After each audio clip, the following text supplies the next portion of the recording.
다윗과 압살롬의 본격적인 전쟁이 시작됩니다. 압살롬은 자신의 정의로움대로, 자신의 옳음대로 역사를 이끌어 간다고 여겼을 겁니다. 그러나 역사의 주관자는 여호와 하나님이십니다. 오늘도 우리 기억합시다. 역사의 주관자는 여호와 하나님이십니다. 우리 1절에서 3절까지 말씀 함께 읽어보겠습니다. 1절에서 3절 함께 읽겠습니다. 이에 다윗이 그와 함께한 백성을 찾아가서 천부장과 백부장을 그들 위에 세우고 다윗이 그의 백성을 내보낼새 3분의 1은 요압의 휘하에 3분의 1은 수루아의 아들 요압의 동생 아비새의 휘하에 넘기고 3분의 1은 가드 사람 이때의 휘하에 넘기고 왕이 백성에게 이르되 나도 반드시 너희와 함께 나가리라 하니 백성들이 이르되 왕은 나가지 마소서. 우리가 도망할지라도 그들은 우리에게 마음을 쓰지 아니할 터이요 우리가 절반이나 죽을지라도 우리에게 마음을 쓰지 아니할 터이라. 왕은 우리 10,000명보다 중하시오니 왕은 성읍에 계시다가 우리를 도우심이 좋으니이다 하니라. 다윗과 압살롬의 전쟁이 시작됩니다. 다윗은 이번 전쟁에 직접 출전하여 지휘하려고 했는데 백성들이 다윗의 출전을 반대합니다.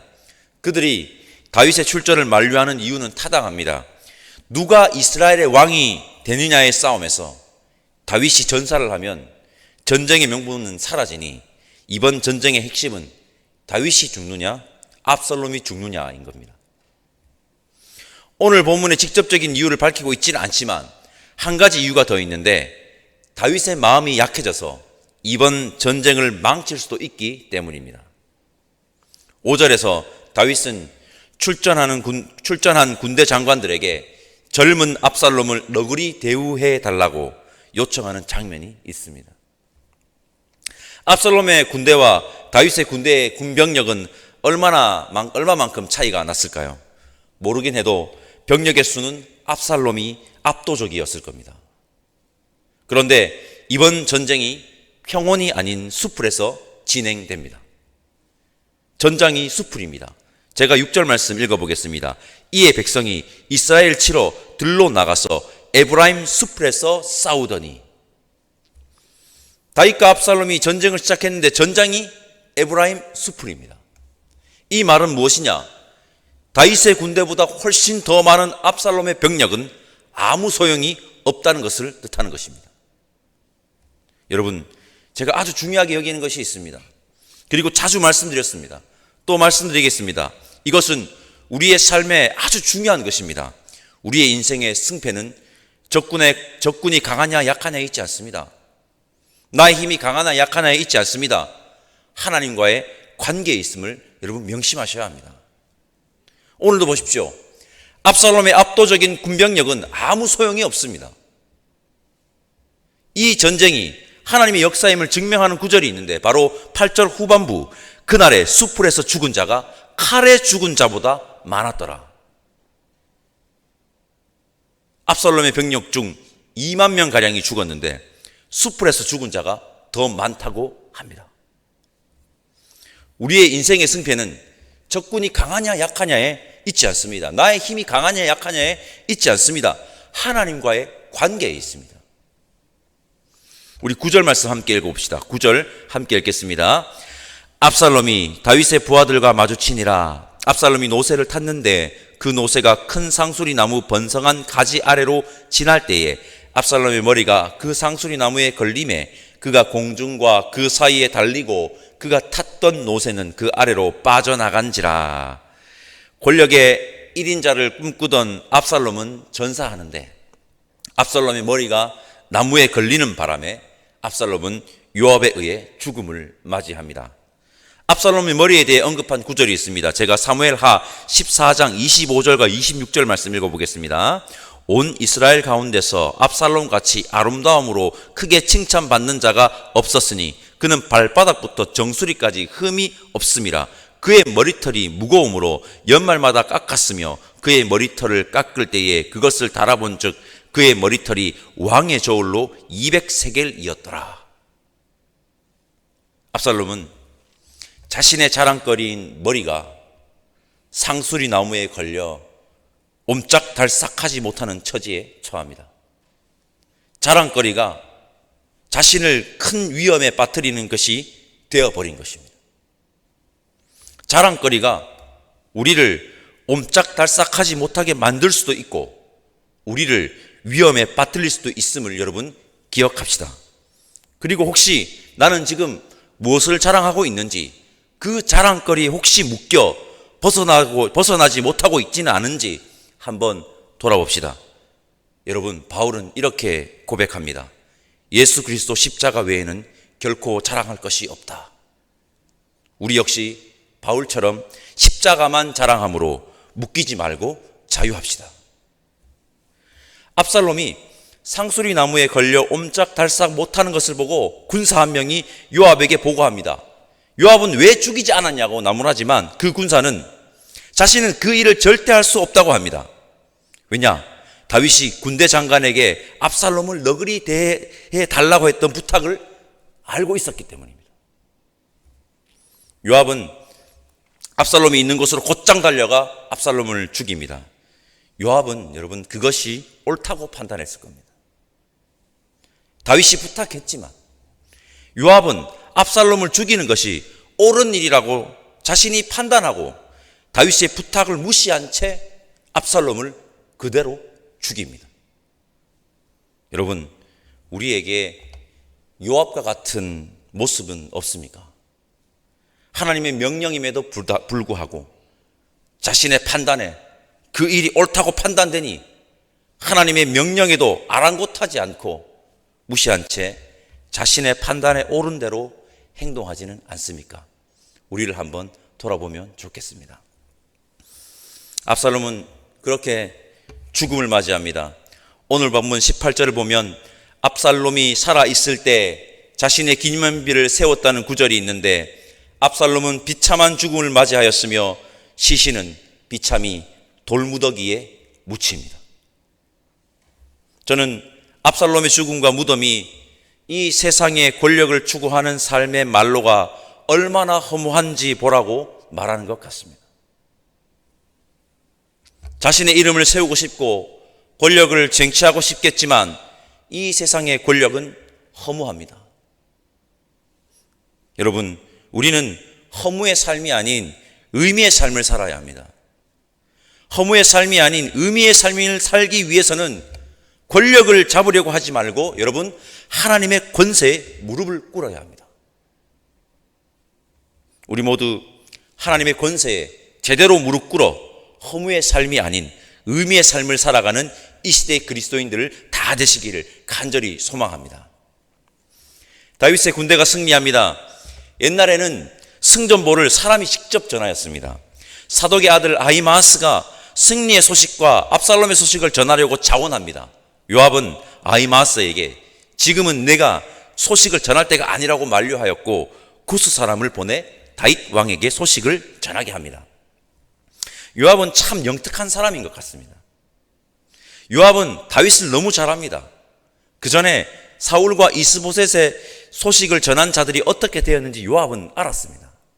그래서 이해관계가 전혀 없는 구스 사람을 발탁하여서 그 소식을 전하게 하는 것입니다. 그럼에도 불구하고 사독의 아들 아히마아스는 자신이 소식을 전하러 가겠다고 해서 요압은 보냅니다. 아히마아스는 분위기를 파악한 것 같습니다. 우리 28절과 29절 말씀 함께 읽어볼까요? 28절과 29절입니다. 아히마아스가 외쳐 왕께 아뢰되 평강하옵소서 하고 왕 앞에서 얼굴을 땅에 대고 절하며 이르되 왕의 하나님 여호와를 찬양하리로소이다. 그의 손을 들어 내주 왕을 대적하는 자들을 넘겨주셨나이다 하니 왕이 이르되 젊은 압살롬은 잘 있느냐 하니라. 아히마아스가 대답하되 요압이 왕의 종 나를 보낼 때에 크게 소동하는 것을 보았사오나 무슨 일인지 알지 못하였나이다 하니.